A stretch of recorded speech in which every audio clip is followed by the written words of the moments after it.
Boa noite a todos. Eu sou a professora Evanilde Maria Martins, diretora da PUC Carreiras. É com muito prazer que estamos aqui recebendo a todos vocês para ouvir o nosso convidado de hoje, o professor Dr. Rupy Sawhney, da Universidade do Tennessee, para falar sobre um tema muito importante, liderança compassiva em um contexto global, que tem relação com o mundo do trabalho, os processos produtivos e nós, trabalhadores. Neste mês de maio, em que comemoramos o Dia do Trabalhador. A PUC Carreiras é o setor da universidade que atende hoje a mais de 40 mil alunos da graduação e cerca de 17 mil egressos.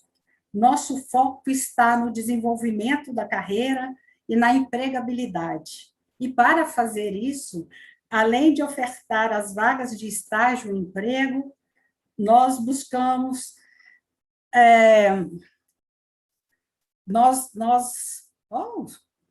nós temos dedicado a buscar parcerias com empresas e instituições que possam nos auxiliar a construir um processo de formação profissional com excelência, no sentido da qualificação da formação, do aprimoramento dos conhecimentos e do fortalecimento dos vínculos institucionais entre PUC Minas e Universidade do Tennessee, é que recebemos hoje o professor Dr. Rupy Sawhney.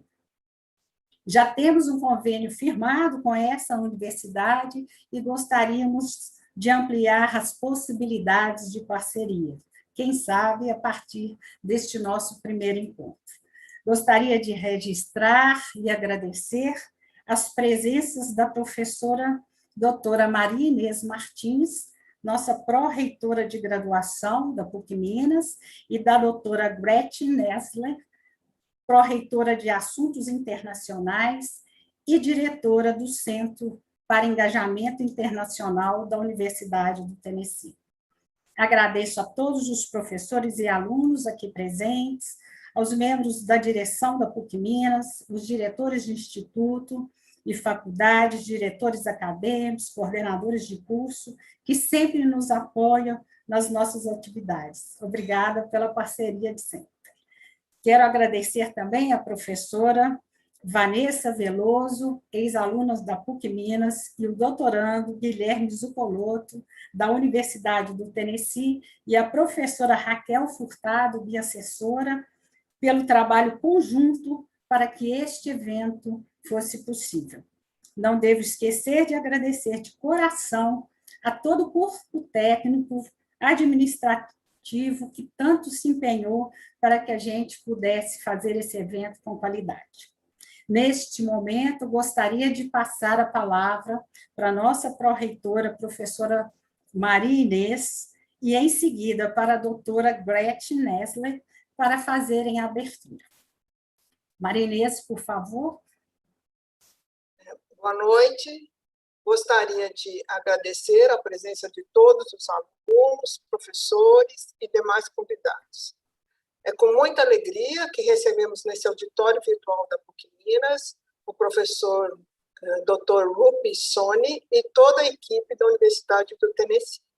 Sejam todos muito bem-vindos. Como temos reiterado, a formação do aluno não se dá somente na sala de aula, mas também em espaços extra-classe, na extensão, na pesquisa, nos estágios, no trabalho, ou por meio de cursos e palestras, como a que teremos a oportunidade de assistir agora. Liderança compassiva é um tema importante que nos encanta por estar alinhado com os valores da nossa universidade, que defende e pratica uma formação humanista e humanizadora.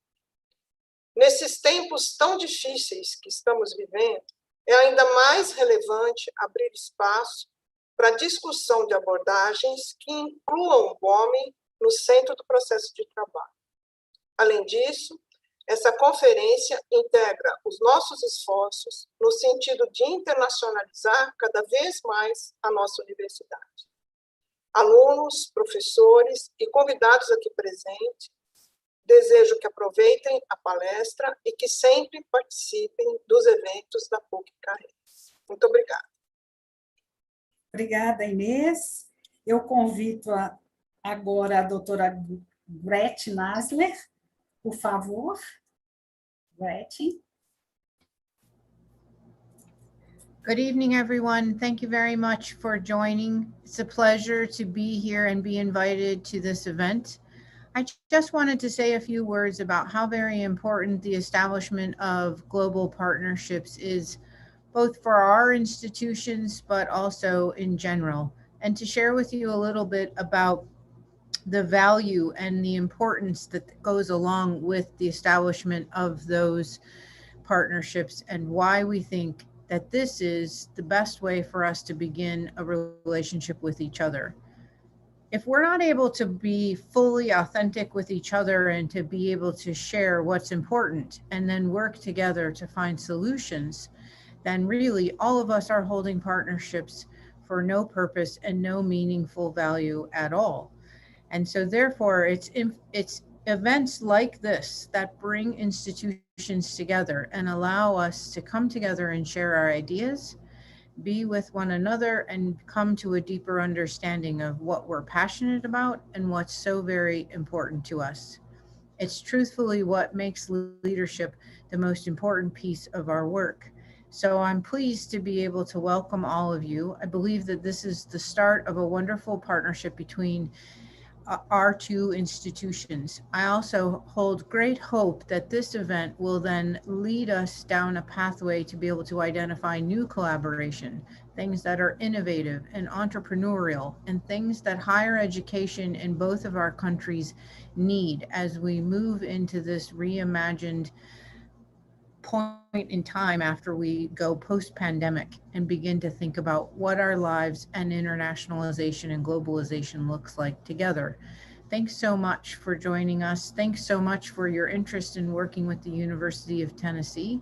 It means a great deal to us for this partnership to be taking hold. It's been a little while in the making, and now we're glad to see the fruits of the labor of a few, and so thrilled to be able to expand this across our institutions. So I look very much forward to future conversations and listening to the rest of the event this evening. Thank you. Obrigada, Gretchen. Thank you very much. Antes de apresentar o professor Rupy, gostaria de lembrar a todos aqueles que estão assistindo a palestra na sala do Zoom que podem enviar as perguntas clicando no Q&A, no rodapé da tela. As perguntas podem ser enviadas tanto em inglês como em português. Esta palestra será realizada em inglês. Para ouvir a tradução em português, basta clicar no globinho na parte de baixo da tela e vocês escolherem o idioma português. Se você quiser ouvir a palestra no original, não precisa fazer nada. Para quem está assistindo no YouTube, vocês também podem fazer perguntas no chat, tanto em inglês como em português, e ao final elas serão repassadas para o professor Dr. Rupy. Vamos então apresentar nosso palestrante, finalmente. O professor Dr. Rupy Sawhney leciona no Departamento de Engenharia Industrial e de Sistemas da Universidade do Tennessee. Ele desenvolve trabalhos de pesquisa interdisciplinares em energia com a sua universidade e o Laboratório de Segurança Nacional em UK, Ryde, Tennessee. É o fundador da empresa Sawhney Solutions e diretor executivo do Centro de Pesquisa e Educação em Sistemas Avançados, onde lidera uma equipe de cerca de 30 funcionários e alunos de pós-graduação. O professor Dr. Rupy Sawhney desenvolveu uma metodologia própria denominada Modelo Sawhney, que reúne estratégias de excelência operacional centradas no fator humano da produção.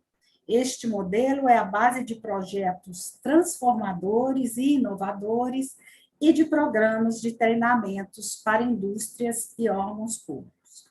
Sua equipe já fez parcerias com mais de 200 empresas em projetos de excelência operacional e desenvolveu também colaborações internacionais com cerca de 20 universidades em todo o mundo. O professor Rupy Sawhney já foi reconhecido com vários prêmios. Em 2020, recebeu o Prêmio de Excelência Global John L. Enhoff para Educação em Engenharia Industrial, dado pela Sociedade Americana de Educação em Engenharia. É com muito prazer que eu passo a palavra para o nosso convidado, professor Dr. Rupy Sawhney. Por favor. Thank you. Welcome, everybody. I'm hoping that everybody is having a good afternoon and a good evening. And so what I'd like to do is go ahead and start my presentation. Hear me if you can.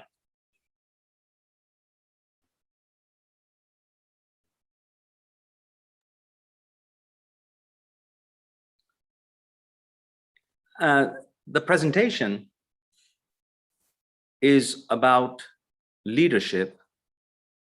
And leadership is defined by this concept that says, if I know what I know, I can articulate it, and I can mentor others in the process. That is the definition of leadership. So knowing what you do, being able to understand what it is that you do and model it, and then to be able to take people through the process. This is not my definition. This is a definition that came to me when I was working with Boeing. This was the leadership model and the leadership definition at Boeing. So do you know what do you have the ability to model it? And then can you mentor others in it? And in here, we're going to be talking about leaders that are both compassionate and are global. And this presentation was for engineers, but it applies to almost everybody. So it is not necessarily an engineering concept. Go ahead. From our perspective, every human being, including engineers, have the ability to really basic sets of things that they need to work on. One is the productivity of their region, themselves, their regions, their countries, and so forth. And the other part that you have to work on is everything that you do has an impact on societal health. So everything that you do has an impact on societal health. So if I'm looking at this paradigm for engineers, and it is for architects, and it is for accountants, and it's for everybody, you have to look at what it is that you're doing and relate that to this idea of societal health. And I want to take you through, at least in terms of productivity and societal health, where we are. Go ahead. Our history has not been great. Our history has said that things that we have built and done in terms of productivity have not sustained. So we do a lot of stuff, we do make a lot of changes, but many of those changes don't sustain. So it may be a month, it may be 6 months, it may be 2 years or 3 years, but eventually what people do is they go back to what they used to know, but they do not accept the change that has occurred. And here you have to ask the question, why? Why would a group of people decide that a change is not good for them and decide to go back to what they used to do? So our history in productivity is not stellar. Go on.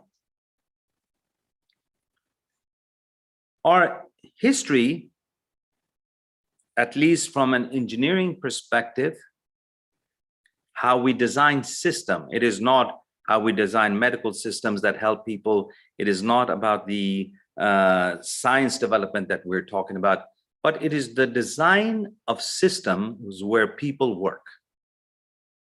And in that, we have focused in on this idea of that development, but we have really, in essence, in those development and those systems where people work, we've really not enhanced their life. In fact, in the United States, according to the US Bureau of Labor Statistics, the greatest source of the productivity in the United States has been based on more work and greater stress on the workforce. That's not what we're saying. That is what the US Bureau of Labor Statistics is saying, is that by placing greater work and greater stress on individuals, we can create productivity. If we want, the second is automation, and the third is how we improve our systems. And if we send people to school to do automation and to do continuous improvement, why is it that that is not the number one or number two thing, but the fact that we're getting people to work more is there? Now, is it possible that these two things that I mentioned to you are related to each other? Because if I design a system in which people work, all right, and that creates greater stress on individuals, would you accept it if it were you? So there may be a relationship between those two. Go on. I've always thought they talk about, statistics and the fact that whose fault is this? And again, I can tell you that at least in the United States, and I would assume that it is similar in other countries, if not worse, is that 17% of our population in East Tennessee is opioid dependent. If you look at people that have alcohol dependency, if they look at drug dependencies, if you look at other issues such as mental issues such as depression and so forth, there is a fair amount of our population that is not fully functional in our economy. And the question is, do countries sustain over a long period of time in which over time, longer and more and more and more people, and the percentage of people increases that are opioid dependent or drug dependent or alcohol dependent or have other issues, and they are not productive? So I looked at, because there are a lot of technical ways but which we can say that these are the issues. But my question has been, are we the problem? So the answer to this is, and again, when I talk about us, it is me as well as everybody that's listening. So we look at this and we say, we make decisions based on our experiences and what we are taught. So let's look at how we were raised. Go on, Gary. So the way we brought up, who brings us up, in what society we are brought up, these experiences make up how we make decisions. So in the picture that you see, we look at a Western country, and I think the top is India, and this is how people go to school. And if I said that in the United States, it is acceptable for people to go to school, as you see in the top picture, you would say, well, that's not acceptable. So every culture has a slightly different experience when they're brought up. So family, the place you are born, the society in which you're born on, has a tremendous impact on you. Go on. Then we talk about you go through that process and you go to school. And school reinforces or negates those experiences, says, well, that was right or that was not right. What if you went to the school in the same society?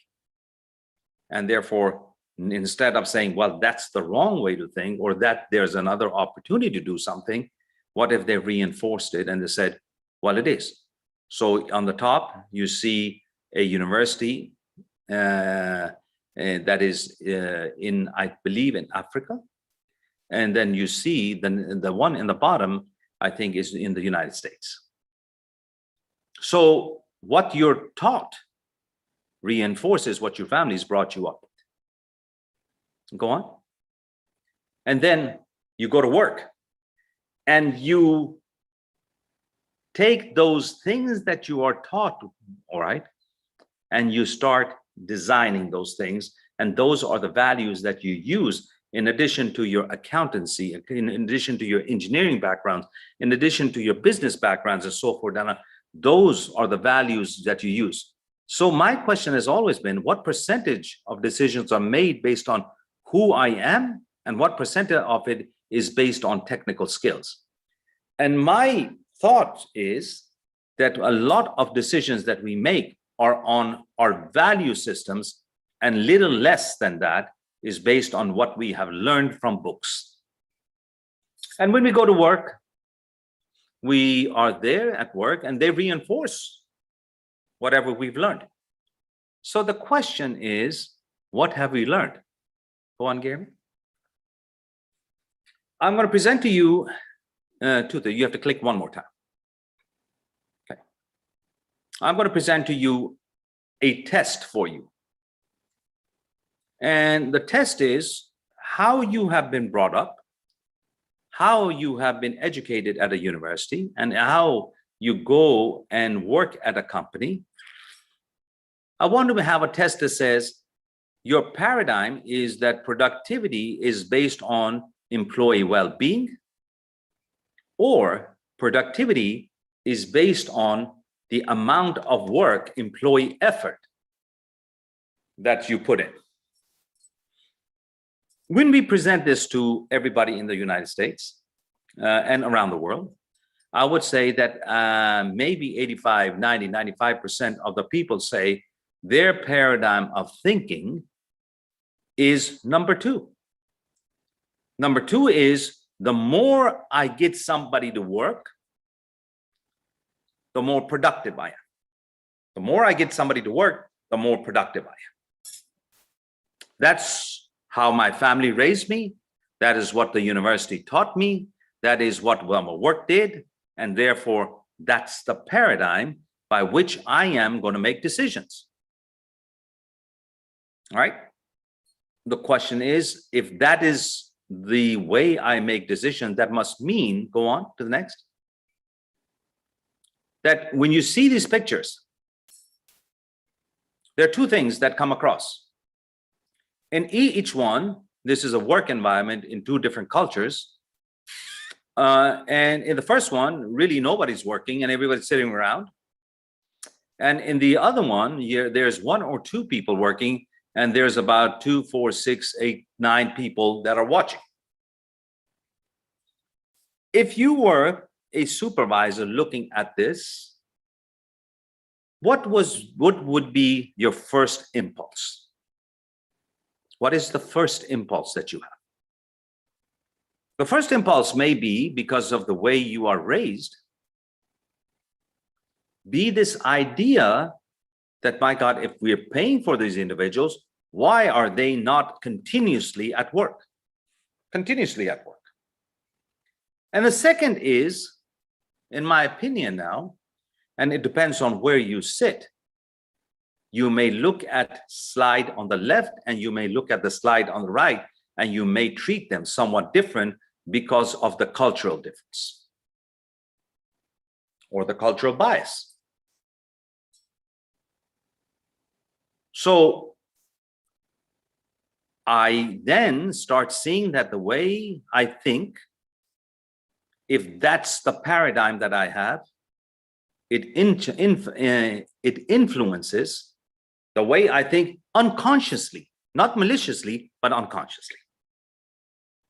And therefore, there must be consequences to this. What?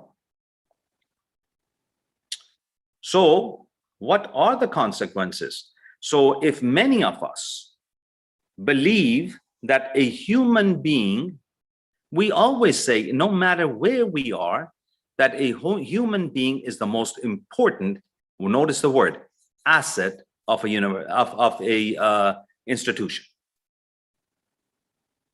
Asset of an institution, not a person of an institution, an asset of an institution. And then based on this idea that it is an asset, we want to have 100% utilization, just like a machine that we want it to be running 100% of the time. I want that human being to be as high a utilization as possible. As high a utilization. So in my opinion, when I asked you, are you then treating that individual, and are you looking at that individual as a human being or as a asset that can be disposed of? That makes a big difference. And therefore, because many of us think that way, all right, we have created a fundamental conflict. A fundamental conflict. And this conflict, go on, is presented here. This is the 737 planes built in Renton, Washington. These are the Boeing planes. This was where, and when I was there, the top picture was how it used to be. I used to have a plane. I moved the plane to a station where the people were, and I had two stations. If you can see, there is a line on the right and a line on the left are airplanes. The bottom of the picture are the fuselages, and I moved these fuselages to each of the station. And I can't remember the number, but the number was something like, you know, we can get one plane out every 48 hours. And they said, no, we need more productivity, and therefore what we want to do is to build a new line. And so the concept at Boeing was something called a moving line. So on the bottom, when you see it, these planes are now in one line, and they are moving just like an assembly line. They're moving, and people jump on these airplanes, and you have a certain period of time to be able to finish it. And we reduce the time to 24 hours. I can build an airplane in 24 hours. Every 24 hours, there will be a plane that leaves. So I have doubled my productivity. And my God, wow, what an accomplishment. But the idea here is, what about the people? No, don't bring that yet. The people here they are producing to a beat. The plane moves so fast, so therefore I am going to move. The work is routine. Sometimes the work is repetitive and boring. If I wanted to leave and go and get a cup of coffee, I cannot. If I wanted to leave and go to the restroom, I may or may not be able to do it. So there are characterizations of the plane in which we produce, excellent. But then there are the characterization of the people that work in that system. And therefore, if you look at those characteristics, go on to the next one. I can't remember, this was maybe Ben-Hur, I think, or I don't know which movie it was. All right, but these were slaves that were captured. And therefore, their whole purpose were these were the slaves that were put on these boats, and they rowed the boat to wherever they needed to go. I look at the characteristics of the people, and I ask, do they produce to a beat? The answer is yes. They all row at a particular beat. The higher the beat, the faster the boat. Is there work? Repetitive? Yes. Is it boring? Yes. Can they leave and get a cup of coffee? Say, I think I'm tired, I'm going to go get a coffee. The answer is no. Can I go to the restroom? Maybe, maybe not. So we have, from an operational perspective, built a monument that is amazing. But from a people perspective, these slaves rowing the boat, in essence, have a lot of the characteristics of the people that are working in our environments. And why? Why? Because we are fundamentally brought up to think that the harder that we work, the better off we're going to be. And that's the paradigm that guides our decisions. And therefore, go ahead. We have a fundamental conflict. What is that fundamental conflict?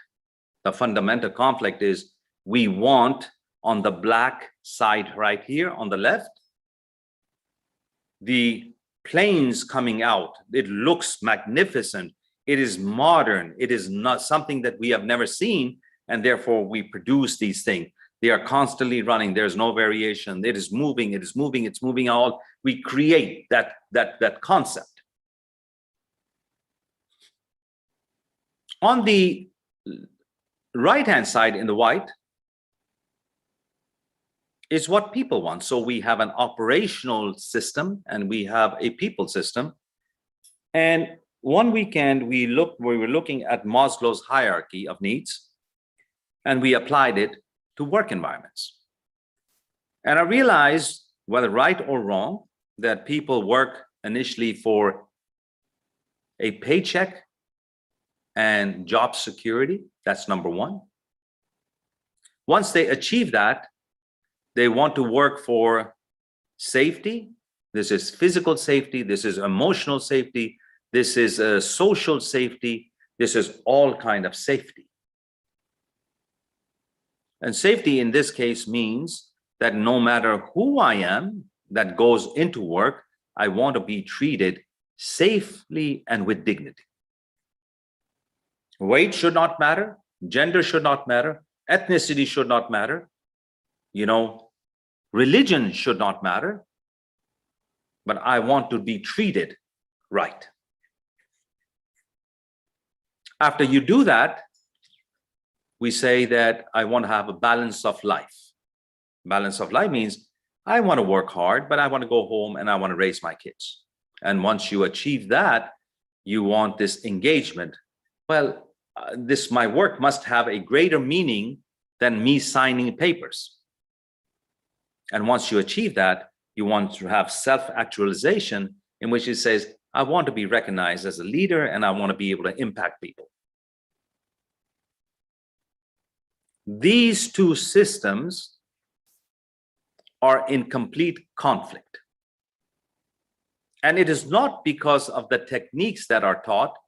It is simply and fundamentally the way we think and the way we're brought up.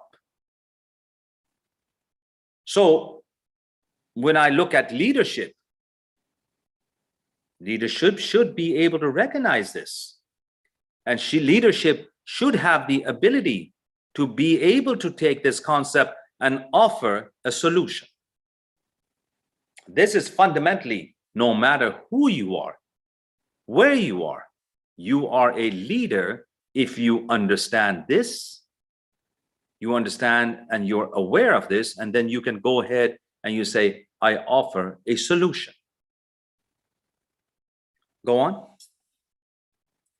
And therefore, we find that this thinking process is really incorrect. When we say the higher the productivity, the more the effort, the higher my productivity, is not quite true. On the bottom axis is the number of hours worked. On the y-axis is the growth or the national growth product of a country. Isn't it amazing that when you take two sets of data and you line them up, look at the line that comes. The countries that have the least amount of effort are the most productive.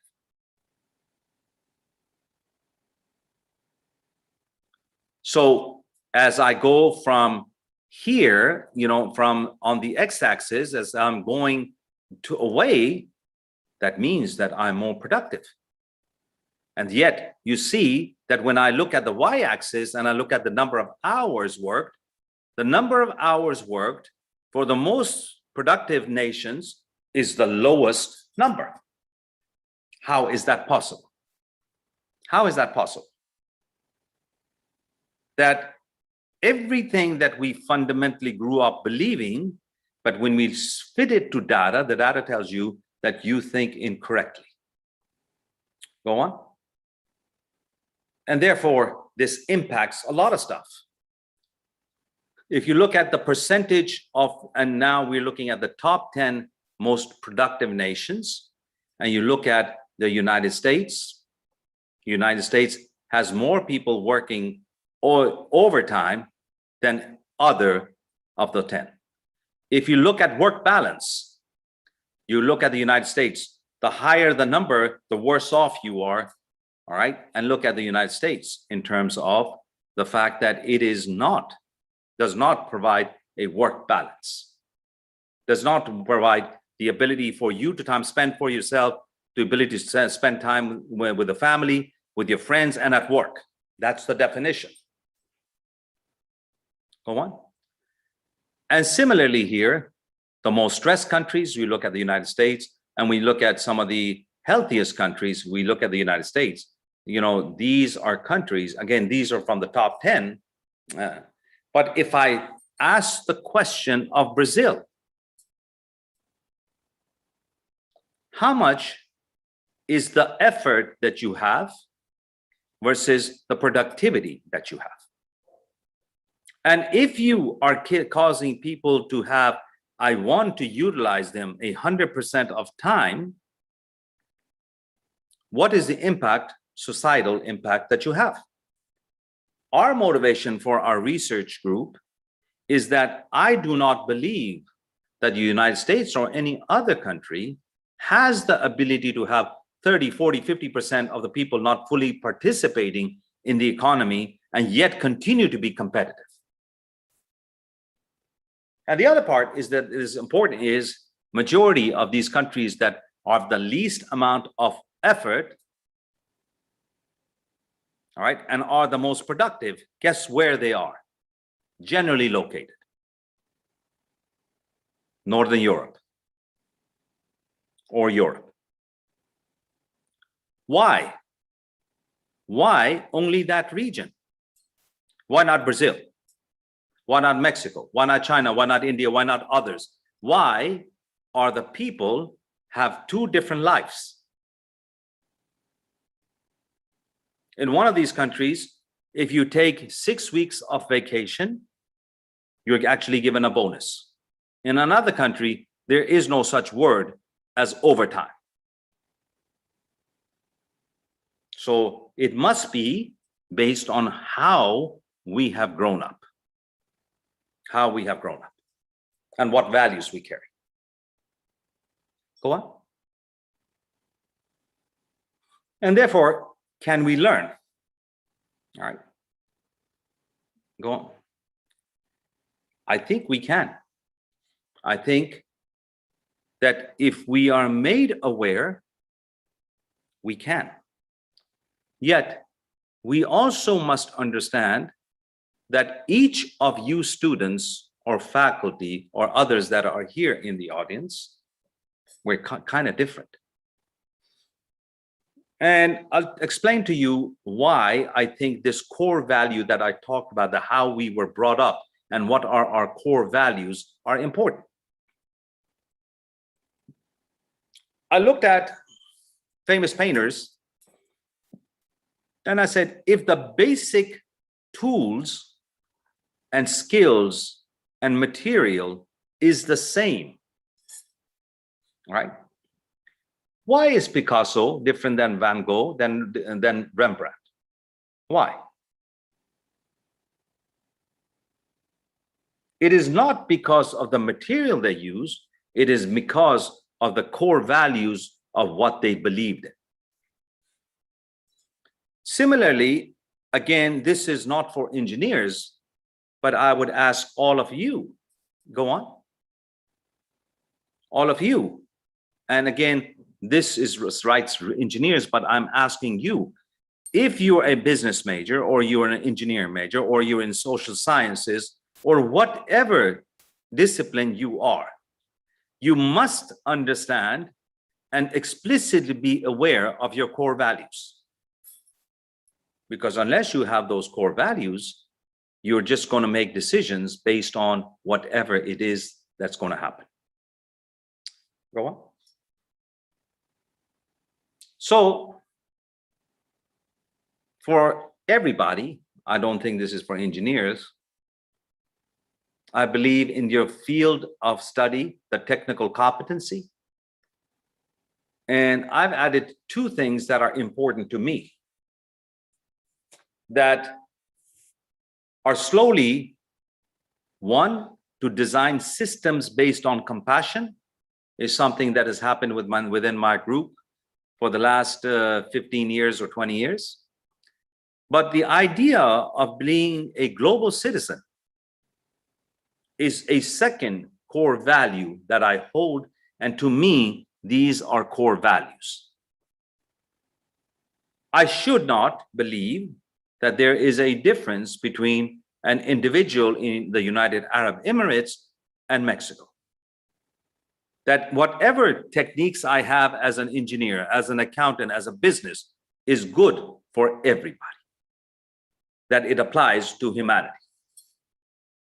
So these are my core values, and I'll explain to you what we teach. Go on. I want you to see first the impact.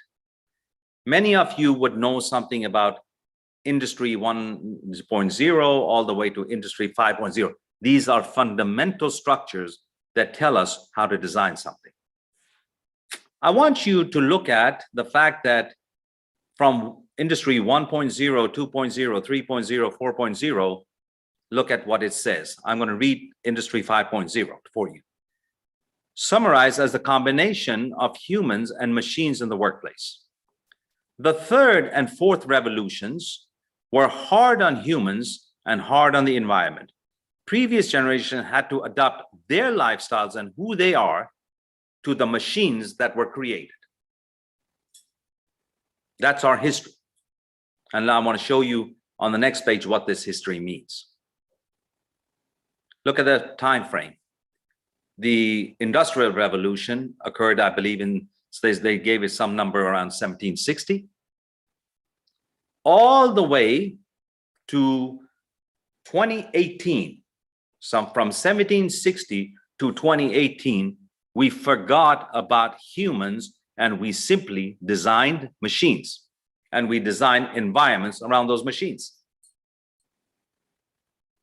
I give you an example, and I think all of you would believe in this. We are on summer break. I should be less able to respond to emails and all this kind of stuff. But do you know that I get emails that are automatically generated that when I get up in the morning, that tells me what I need to do. It doesn't make a difference when. I get emails at night, I get emails at 11 o'clock, I get emails on Friday, I get emails on Saturday, I get emails on Sunday. In the name of efficiency, I have now lost the blur between home and work.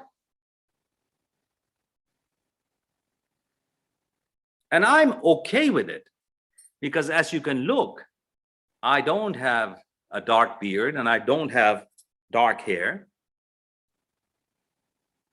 You, the students, if you follow us, I had it harder than the generation previous to me. You will have it harder than I will. And therefore, I want to show you some principles. Go on. Every leader must recognize this. Jeremy, how much time do I have so I can quicken the pace or slow down? Professor Raquel, can you give us a time?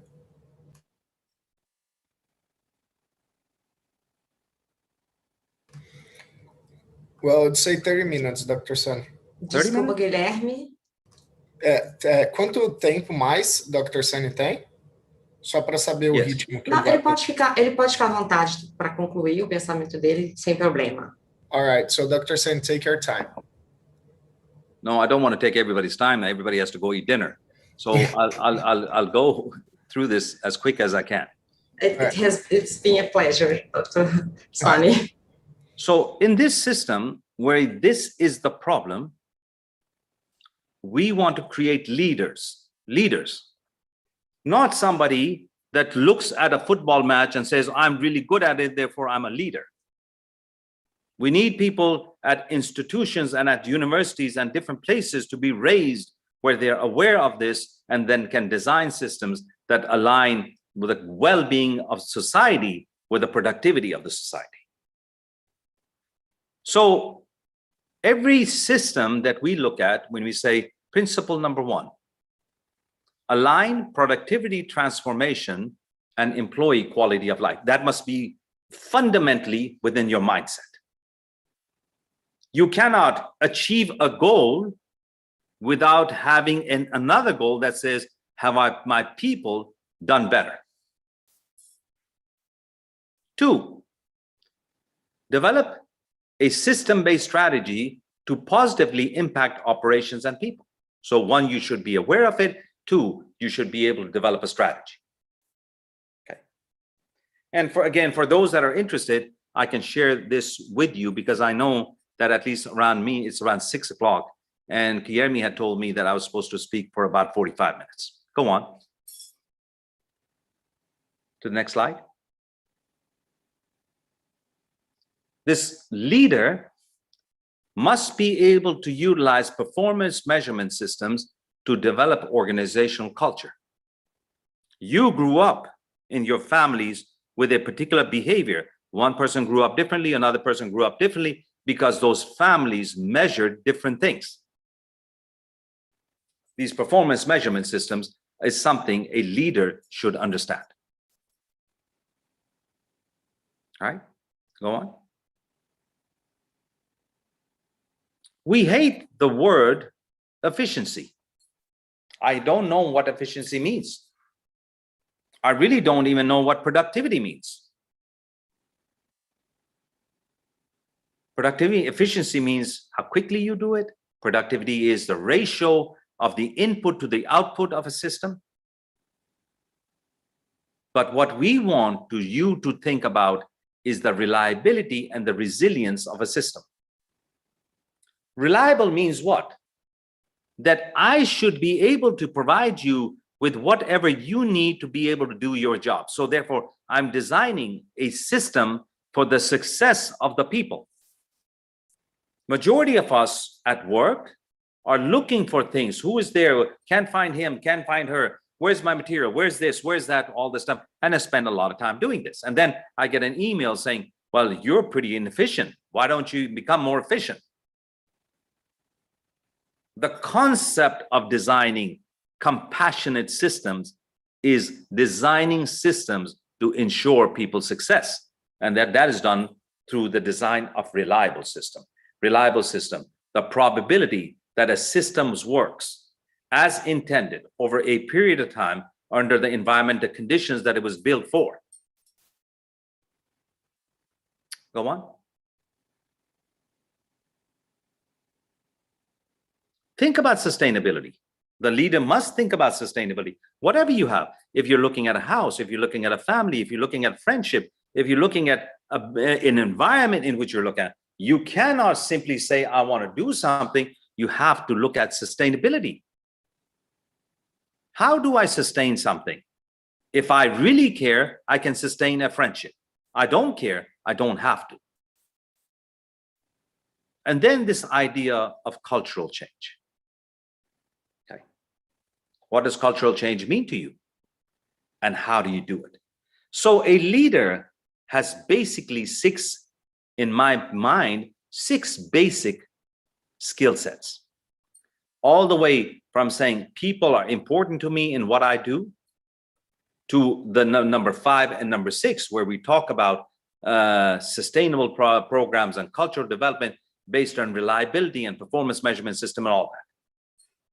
You cannot become a leader if you do not have a core value, and if you do not have core skills that support those core values. And these are what they are. Go on. The next thing in my mind that I think is very important is this idea of global citizenship. I think each of us has the right to be patriotic, no question about that. So you can say whatever country, wherever region you live, you know, that you want to do well by them. And I say, good for you. But I want to ask you the question, as a business major, as a social science major, as an engineer major, as a medical major, whatever major you have, do you believe in the limited focus to only providing your skill sets to only a group of people? Or is what you offer to the global citizenship? If it is the global citizenship, then the first thing that you have to do is to be assured of the kind of biases that you have. What are the biases that you have? Against whom do you have these biases? If you are going to be a global citizen, I am not saying that you do not have the right, but you need to at least be aware of the biases that you have, and do you treat one group of people differently than another group of people? And we talk about global citizenship, so we're talking about countries. But this global citizenship concept applies to more than just the country. It applies to gender. It applies to the amount of weight that you may have. It may apply to the religion that you are. It may apply to the height that you're in. It may have a lot of things, and you must understand your biases before you can become a global citizen.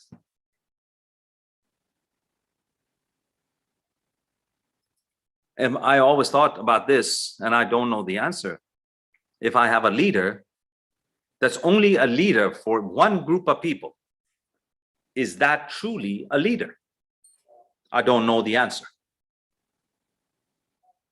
If my country asks me to serve, I will serve. But I also know that as we are developing ideas, it is not only for the people in the United States, it's not only for the people in Brazil, it's not only for the people in Mexico, it's not only for the people in India, it's for everybody that we can share this information with. So here, we're developing at the University of Tennessee this idea of measuring global citizenship.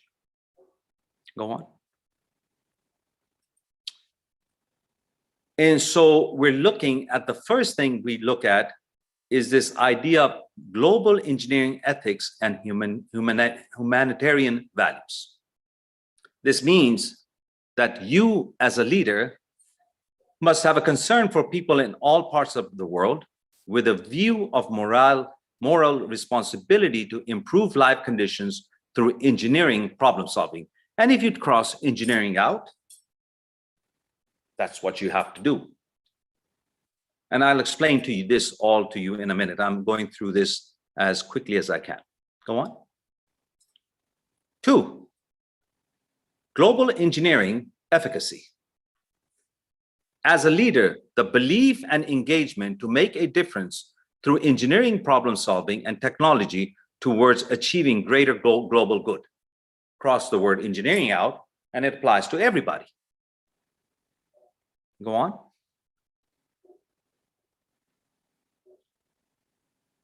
Global engineering centrism.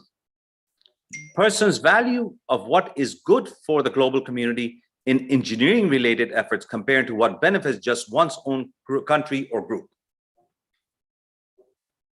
Okay. That's the third component of a global citizen. And fourth is global engineering community connectiveness. The leader must be aware of humanity and appreciation, have appreciation for the interrelatedness of all people and nations and the role that engineering can play in improving humanity. The proposal that we have at the University of Tennessee is that if we are to make engineering education based on a concept of global engineering leadership, how do we, through our courses and activities and so forth down the line, meet these four principles? So a person must be caring about people. It must have the skill sets to be able to say that people are important. And the second component is it's just not people, it's everybody. And therefore, you not only become a compassionate leader, but you become a globally compassionate leader. This is what we believe in. Go on. And therefore, what we have done at the University of Tennessee, go ahead, is we have created a different way of thinking. We believe that it is the development and enhancement of culture that provides the greatest probability of achieving the values of an organization that we should work on. That our definition is different. Go on. We believe our paradigm must have, in engineering terms, if you look at it, the hard, the technical things, we must reduce cycle time, we must reduce variation. That's not important. Look at the last one. In my group, you cannot technically enhance something without showing that you either had no negative impact on people or that you had a positive impact on people. That's our paradigm, the way we do things. Go on. And therefore, we have a system of 4 modules and 4 goals that says that I want to be able to define problems in goal 1 so that I can reduce the level of work on individuals. In goal 2, we talk about if I do anything, it must have a great impact. In goal 3, we say we're going to design reliable processes. And in goal 4, after doing everything in goal 1, 2, and 3, which not only impacts productivity, but people, we come back and say, we want to enhance the quality of life.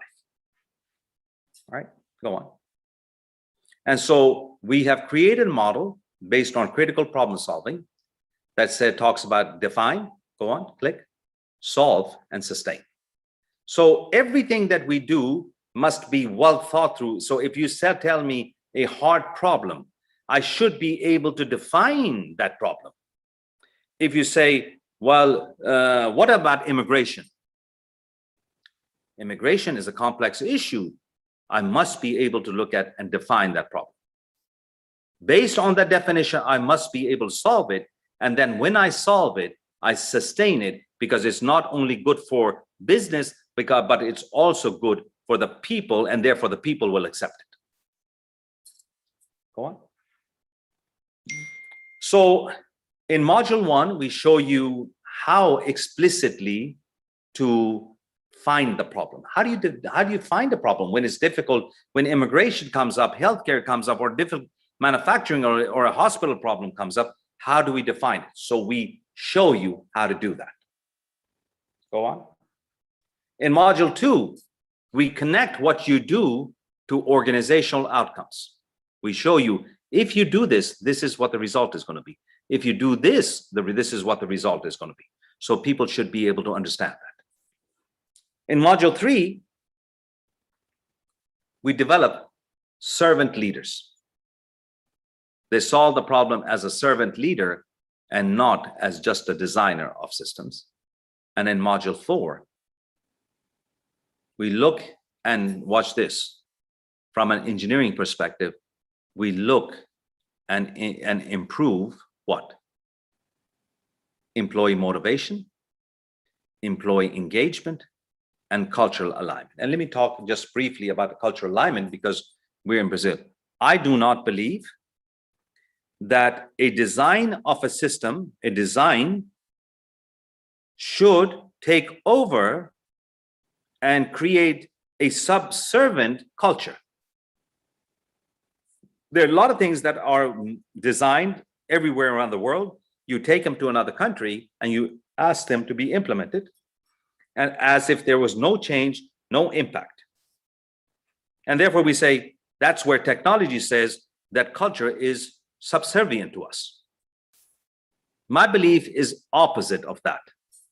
That when you design things, it must meet that culture, because you have to accept that culture, you have to respect that culture, and you have to provide dignity to that culture. Because if I don't care about the culture and I simply design it in terms of technology, what respect am I showing?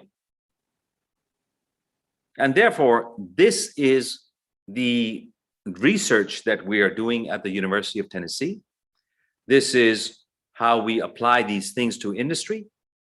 This is where we are developed educational programs for the Department of Energy and others, and that we're teaching this. And we are now using this to develop relationship between what Guilherme was telling me, that we currently have about 27 active MOUs with the international universities.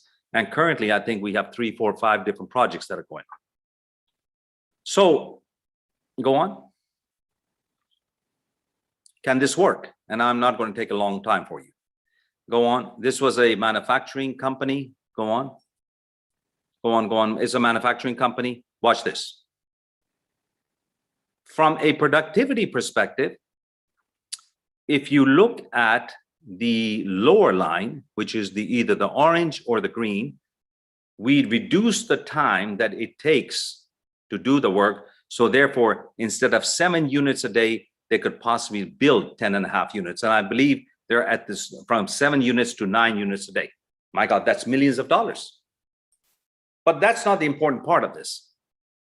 The important part of it is the next slide. Watch this. Every employee that we touched, we reduce the effort that they make.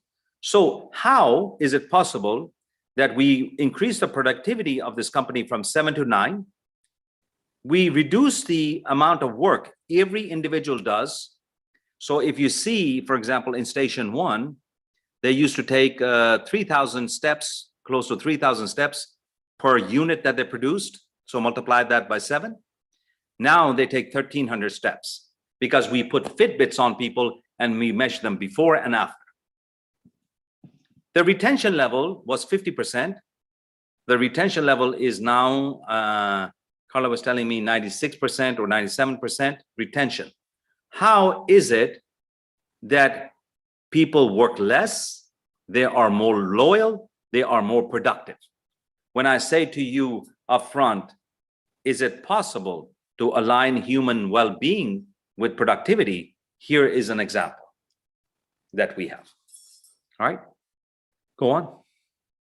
And then Guilherme, you can take him through the rest. So this is, and we have a program that Guilherme is going to share with you in terms of this compassionate leadership that we have in the summer.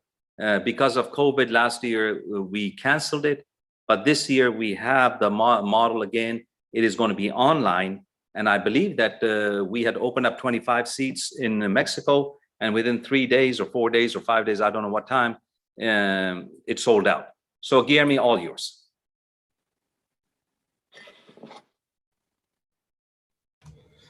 Bom, vou passar para português, já que a gente está falando no Brasil. A gente tem um programa agora, no verão, que a gente chama de Lean Enterprise Systems Program. Ele geralmente acontece presencial, só que devido ao Covid, a gente vai fazer online pela primeira vez. E como que acontece? O programa acontece em 5 semanas e meia, geralmente uma online, 4 aqui no campus, onde a gente tem esse modelo que o Dr. Sen acabou de apresentar, que é o Sunny Model, que a gente chama dos 4 módulos. Vocês aprendem o modelo durante o curso e aplicam em projetos na vida real em empresas americanas aqui em Knoxville, região. Como vocês não conseguem vir para cá nesse verão que vem, verão nosso, né, julho, a versão online desse ano vai acontecer a primeira semana do dia 21 de junho ao dia 25, algumas gravações onde a gente vai apresentar um pouco sobre a metodologia Lean, para aqueles que ainda não estão familiarizados com ela, e depois as aulas ao vivo com o Dr. Sawhney, que vai do dia 28 de junho ao dia 29 de julho. As inscrições já estão abertas, se vocês quiserem mais alguma informação, podem mandar e-mail para esses 2 e-mails aqui no slide ou conversar com o pessoal da PUC também, que eles têm algumas informações. Como que vai acontecer? A gente vai fazer essa introdução para o Lean e o sistema Toyota de produção, vai apresentar o UT Drives Model, que foi a base para o Sunny Model, e apresentaremos o nosso modelo que a gente vem desenvolvendo no grupo, que é o The Sunny Model. Geralmente, a gente tem as visitas na Toyota, na Amazon, e viagens culturais como Smoky Mountains, Gatlinburg, Rock City e Dollywood. Mas, como vai ser virtual, a gente vai ter alguns membros, líderes de empresas locais do leste do Tennessee, principalmente, que vão apresentar para vocês como que a gente aplicou o Sunny Model nas empresas deles. E aí, então, toda sexta-feira vocês vão ter essa apresentação para entender na prática também como que funciona a aplicação do Sunny Model. Em paralelo às aulas que vocês vão estar tendo, a gente vai estar passando para vocês um projeto. Vocês serão divididos em grupos com pessoas de todo mundo. A gente já tem pessoas do México, da China, da África do Sul e alguns do Brasil. Vocês vão ser colocados em grupos internacionais, ter esse mix, para trabalhar em um projeto real das empresas daqui. E vocês descobrem o tipo de projeto e a empresa quando vocês estiverem registrados já e tudo mais. Só que então vocês vão ter a oportunidade de passar de fazer um projeto, ter uma aplicação mão na massa mesmo, sobre a metodologia que vocês vão aprender durante o summer. Então, para não alongar muito, eu só quero mostrar um vídeo para vocês sobre o nosso programa, para a gente poder finalizar aqui. E se vocês tiverem alguma outra dúvida em relação a isso, vocês podem mandar um e-mail para a gente e a gente sana a dúvida de vocês, tá bom? Então, só vou passar o vídeo para vocês sobre o nosso programa. The evolution of society is a story of great change. Combining our native curiosity with science to create marvels that are big, bold, and brave. All with one thing in common, to solve problems to make life better for humankind. We all want to make a difference so we can look in the mirror and sleep well. We want to create a legacy of our lives. This legacy is about leadership that helps your community. Let us help you design systems that become your best friends. Come to our program and we're going to teach you how to design lean systems so that you can become leaders in your society. I actually didn't have any idea about how Knoxville would be like. I felt really welcome there, and the university was really beautiful. I couldn't even believe I was inside a university at all times. Also, I had the opportunity to go into the stadium. There's a lot of nature, so one of the weekends we even went up to the mountains and things like that. It's such an amazing view, and it's a lot closer than you think from the city. As a foodie, I fell in love with the food. Once I got there, I had the opportunity to walk around downtown and also Market Square. One of the things that I really liked about there was getting up in the sun sphere. 4th of July, extremely interesting experience. I can't forget, like the fireworks and everything that happened. Beautiful, beautiful, I loved it. One thing about the Lean program at UT is the experience of diversity. I never thought I could speak English with someone else. It's about the people that you meet, like how different they are. They come from different parts of the world, even the teachers. And now we're good friends and we still keep in touch. I think it's gave me another choice of my future career. I don't know why, but I actually felt a huge sense of belonging there. We've worked with over 87 companies in various industries, including government, healthcare, engineering, communications, and many more. The most important thing that I learned during the Lean program, that you cannot design a system with your mind, but your heart plays an important role. Industry cannot continue as it has been. The paradigm must shift. We must become nimble. The process must take into account the human factor. What we learned here is that we must focus on improving people's quality of life. It was interesting to see all different kinds of industries. We must create spaces where people can do good work. With Lean, we allow people to show what they're really capable of. This program gives you an opportunity to be a leader. I was surprised how valuable teamwork was. You will become a leader in business and engineering. Join us!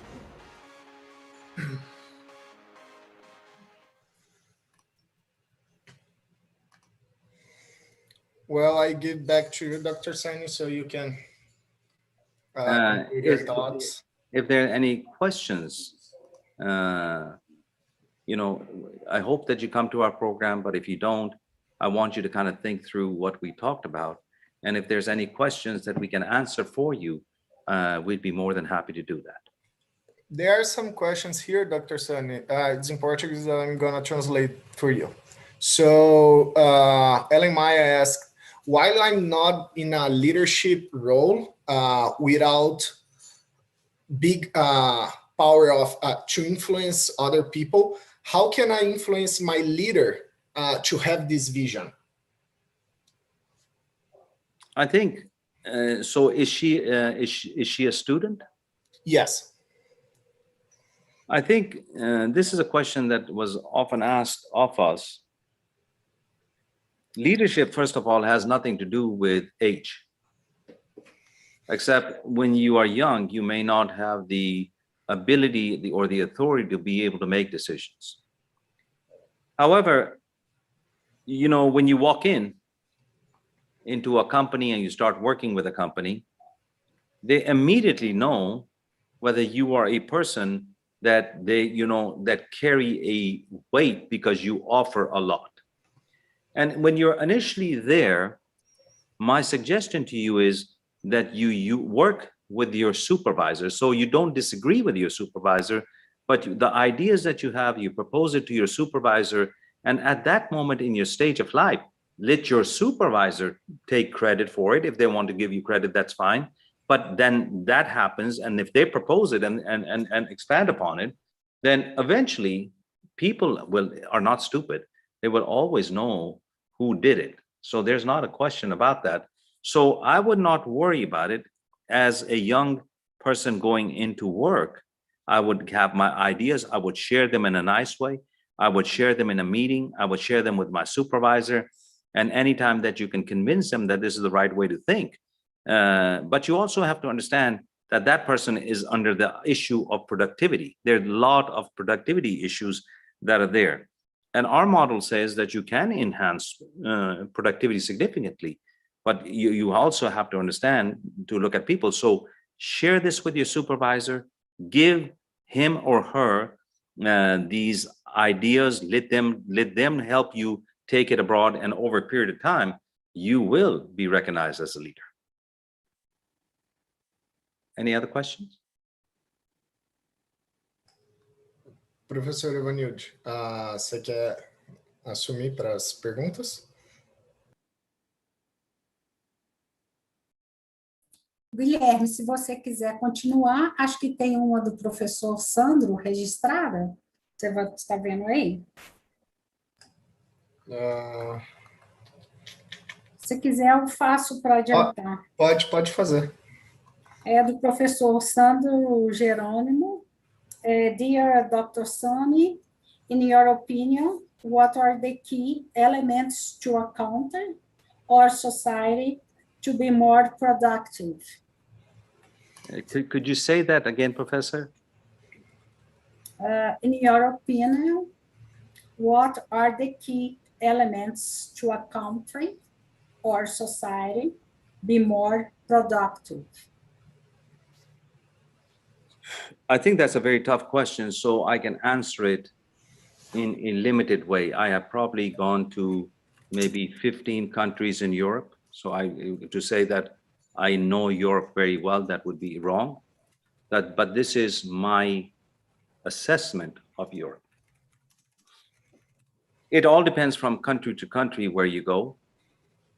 But one common thing is that if you're working in Europe and you want to get a hold of somebody in the summertime, the chances that you're going to get a hold of that person that is working in that company is going to be very low. I shouldn't say very low, it's low. Because in Europe, for example, a lot of people take vacations, and they don't take vacations like we do in the United States, where, you take 3 days here and 2 days here and 1 day here. They take vacations that could be a week or 2 weeks or 3 weeks long. And it is known in Europe, for example, that you are there and you are going to have a vacation and there. The second thing I noticed when I was in Europe was that there is a much larger time given to you to go out and have lunch or spend time outside. That is something different that I saw.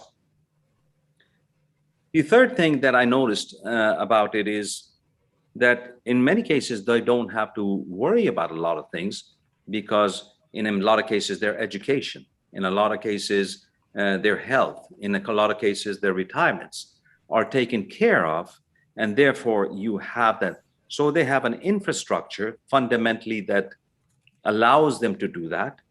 They're encouraged to upkeep their well-being, all right? Both in the sense of vacations and in the sense of everyday life. When I was in Switzerland, I noticed that people would take off. I realized that if you wanted to drink wine, you can actually drink wine, because this was right on the border of France and Switzerland. So there was wine and you can drink wine. So I drank wine the first night, the first day at lunch, and I noticed that not much work was done by me in the afternoon. And then everybody left 3 or 4 o'clock and had some social responsibility. Somebody was a mayor, somebody was on the council, somebody was doing this. Their lives seemed to be more robust. And I compare that to India or to China or to Mexico, all right? And I find, for example, that the number of hours worked, not the productivity, the number of hours worked, do not allow you that robustness in your life. I hope I answered it, but take it with a grain of salt that I'm not an expert on that. It is based on my experiences of what I've seen.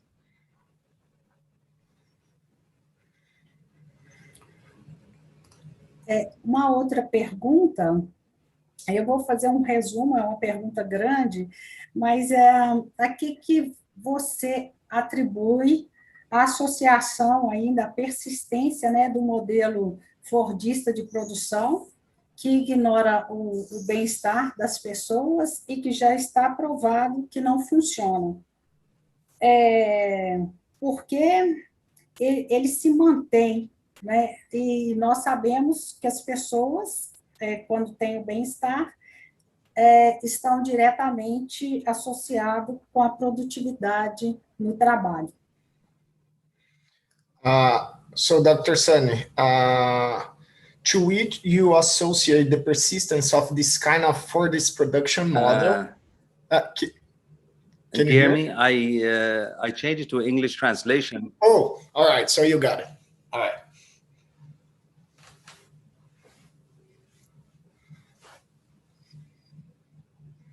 Professor Eveland, can you repeat so that the translator can translate? Como você associa, porque você associa a persistência do modelo fordista, né, de produção, que ignora o bem-estar individual, e ele está provado que ele não funciona, né? Por que ele ainda é persistente, né? Porque ele ainda existe. Porque ele continua e a gente sabe que as pessoas com bem-estar estão diretamente, o bem-estar das pessoas está diretamente associado à produção deles no trabalho. I think anything that exists is because no better alternative has been provided. So if you look at the Ford model, and I'm assuming when you're looking at the Ford model, you're looking at the assembly lines that they're producing.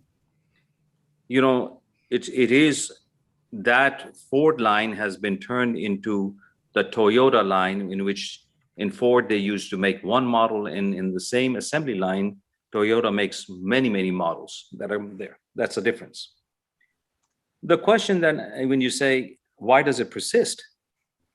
Because we don't know any better. We don't have a solution out there that is proposed that gives us an alternative. And therefore, it persists because it works. It persists because we do not have an alternative. And it persists because in general, I'm speaking, fundamentally, when we look at work, we don't consider people. We talk a lot of people, but we really don't do much about people. There's a lot of talk. So no alternative.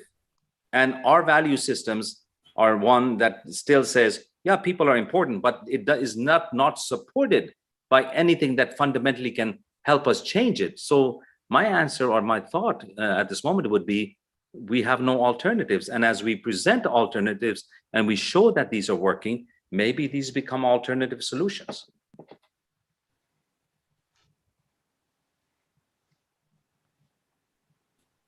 Mais alguma questão aí, Guilherme? Aqui seriam essas três. Tem algumas em inglês aqui que eu posso passar para ele já. Dr. Sawhney, I'd like to know how it would be possible to conciliate rationality. Hear me? I can't hear you. Oh, okay. Yeah, I can hear you now. Okay. So I'd like to know how it would be possible to conciliate. I can't hear you. It's because ele tá na parte de... Ele tá com a tradução em inglês. Então... Ele tem que mudar a chavinha lá. Colocar no off. Você vai precisar colocar no off, Dr. Sawhney. Okay. There you go. So I would like to know how it would be possible to conciliate rationality and continuous innovation and productivity with humanity and environment preservation and improvement under the logic of engineering and market. Wouldn't we need to put people and coordination mechanisms in the center of the model and systemic view and in our lives? Your proposal do that? I know it's a big question, but... It's a very complex question and multiple, so I don't know if I remember that.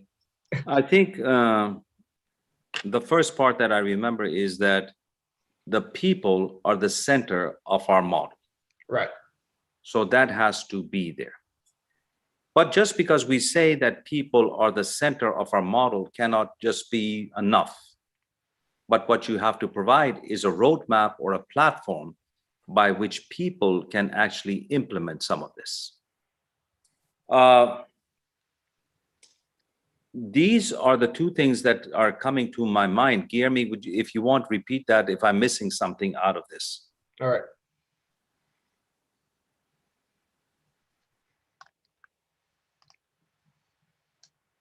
That's okay. All right. So there's another one. What can I do to improve my core values and therefore my leadership abilities? How young is this person? Atílio de Mouro. Se tiver aí, puder mandar. Não sei se você é professor ou aluno. Não... All right. I'm going to assume, Guilherme, that this is a young person. All right. This is a very tough question because it's not so easy what I'm going to say. I notice at the University of Tennessee, people forget their core values and become somebody that they're not. And not everybody, but a lot of students do because they want to fit in. So a student will come from a small town, a student will come from a large town, a student will come from a wealthy family, another student will come from not wealthy family, a student come from this demographics, another student will come in. They forget who they are because they want to fit in. If you're a young person, it takes a lot of guts to be able to say that you are not going to give into peer pressure. Many people become somebody, they act as somebody else when they're in front of people, and at home they're somebody else. And this is not because you're an evil person or a malicious person or anything, because you are in essence trying to fit into society. What does society want from you? At a university, what do you want? What are they asking you? They're asking you to be good looking. They're asking you to be, charming. They're asking me to be athletic. They're asking you to be popular. They're asking you to do these. These are the core values that people are pushing you towards. But what if you're not? Do you have the guts to say, this is who I am, and then build upon your core values? But the first part of all of that is that you have to understand who you are. You have to define for yourself who you are. And if you can't do that, and a lot of people don't, they don't know, they generally know, but if I was to ask them to articulate it, then you have to be able to. So to be conservative or liberal, to be religious or not religious, to whatever you are, you are. Now, on the pictures you saw, for example, for me, I had a turban. I wear a turban. This turban I have done it for, my God, almost 40 some years in the United States. All right. The only reason I don't have a turban now is because in the last year or so, I had cancer, and therefore I lost all my hair, and now my hair is starting to grow up again. But it was important for me to identify who I am. Is it easy to wear a turban and a beard in the United States or anywhere? It is not, but that is who I am. And I never forgot about that, and therefore I held to my principles. Not necessarily that I do it all the time, but to the things that were important to me, those are what I did. I did not look at who is popular and who's not popular. This is who I am, and this is what I am going to base my life around. And in the long run, I can tell you that it has served me well. I mean, I go out in Knoxville, and not necessarily every time, but majority of the time when I walk out, because I've had a turban and I work at the university and I do all these things, many people know who you are. And therefore, and if you've done well, you have to be that if you are going to be different, you have to make sure that, and every time that you are out in public, you have to have your best presentation. Presentation means what? I should not be caught stealing. I should not be caught doing things. These are fundamentally principles that tell me that if you are going to wear a turban and beard, and if everybody is going to respect you, that over this long period of time, you have to do the things to the best of your ability that you believe are right. And then it serves you well. But you have to assume them. I wear a turban. You believe in other things. You have to stand up for yourself. You have to understand who you are, and then build who you are, because that's where your strength comes from. The technical things, my God, you can Google them today. And people can take you through, but nobody can teach you your core values. So that is my suggestion. Don't look at popularity. Don't be under pressure. Do things that allow you to live with your principles and build upon your principles once you know what they are. Jeremy, is that okay? Yep. And Dr. Sawhney, I'm gonna give you 2 more questions, all right? And then we can close the questions. So, Dr. Rupy, how can we make the balance among people generations in the companies nowadays? It's from Professor Elimar. Again, to answer something like this is easy. To do it is very hard. Okay. You have to be the role model. If you are at a company, your behavior must be a role model. And you let other people observe who you are and what you do.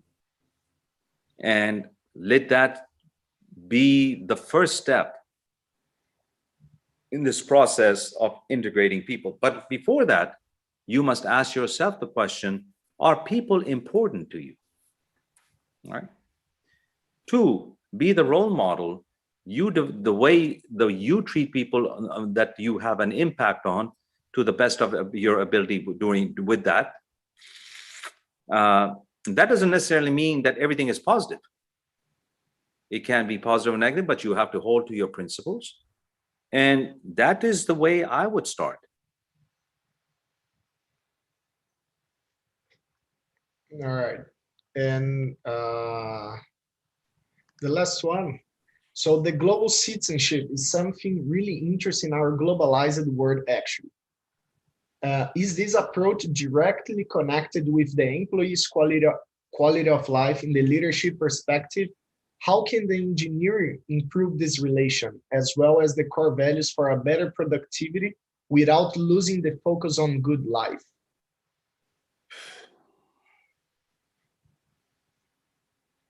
Again, when I answer these, I feel that I'm not answering them because they're so complicated and I'm just giving a superficial answer.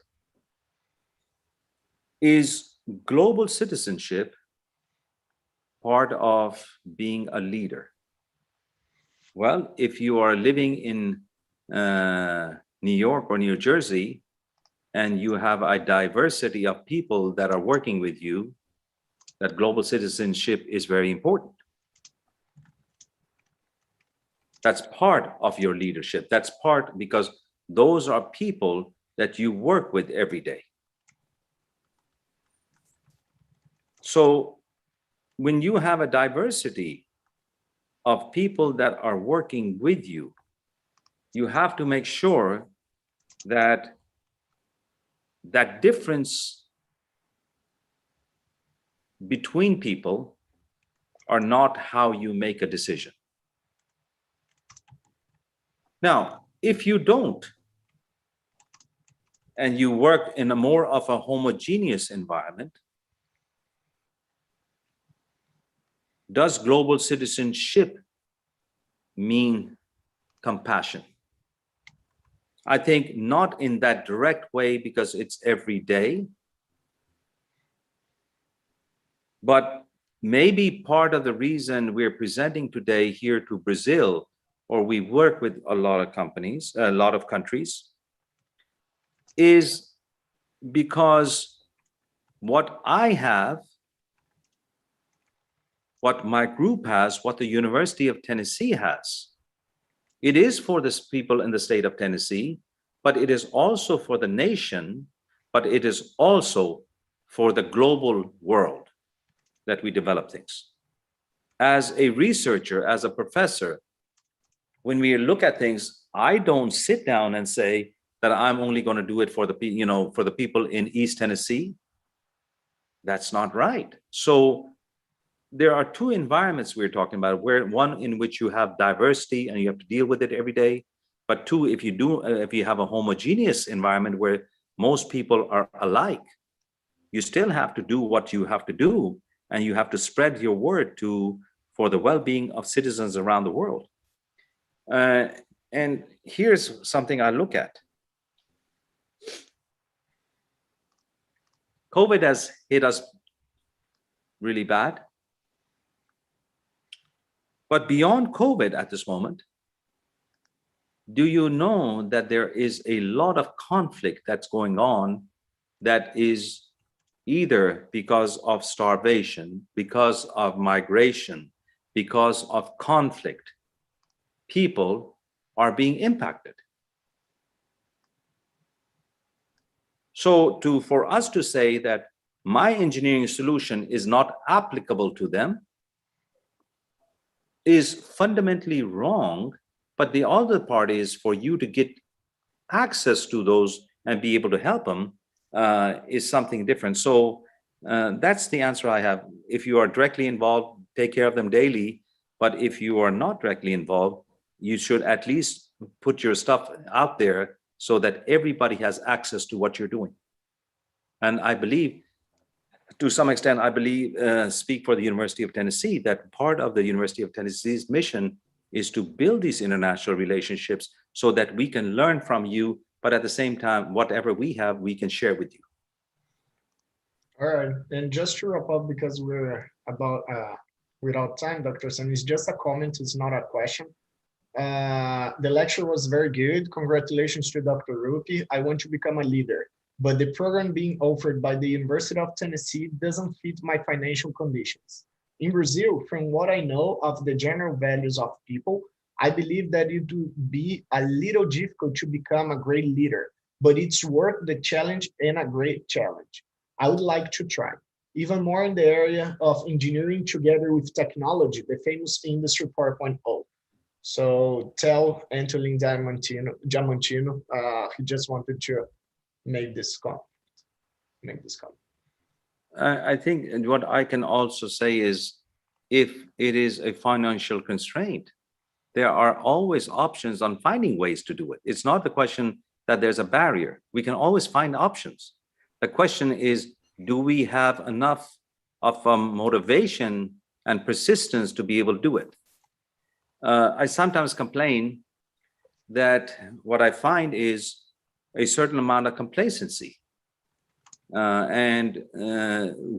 for example, in our group, if I say that we are going to do this, if it takes us 24 hours to do it, if we have to stay up all night, we are going to do it. We have never said no to anybody because we thought we didn't have time. And, but if we are going to do it and we're going to develop it, there has to be a certain champion that doesn't care about time and doesn't care about effort and all that kind of stuff. And therefore you get it. But if everybody says, oh, I think I am too tired, I have too much on my plate, I have this and that, I think those are sometimes true, but there's also excuses for not doing something that is worthwhile. All right. Professor Ivanildo, that's it. Thank you, Dr. Sawhney. Thank you all. I really appreciate your time. Thank you very much. Eu gostaria, em nome da PUC Minas, de agradecer ao professor Dr. Rupy Sawhney pela brilhante exposição e a disposição de estar conosco para responder às várias questões.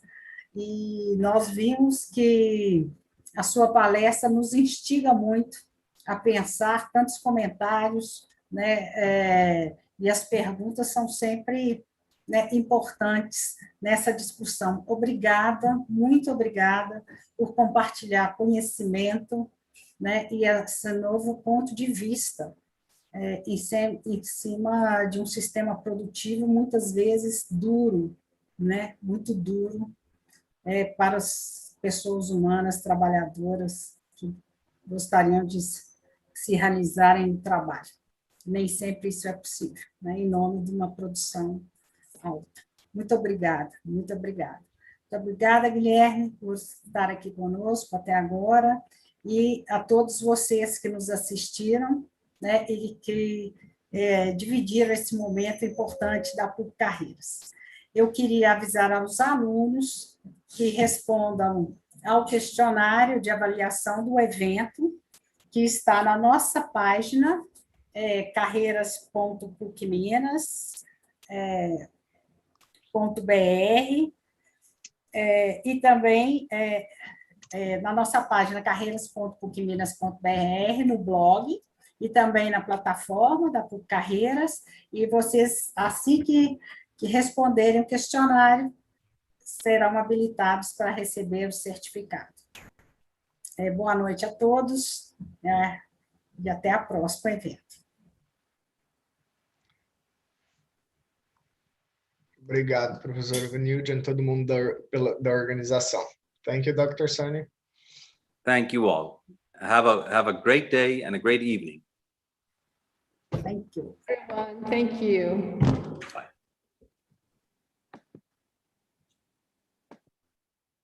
Muito bom, né, gente?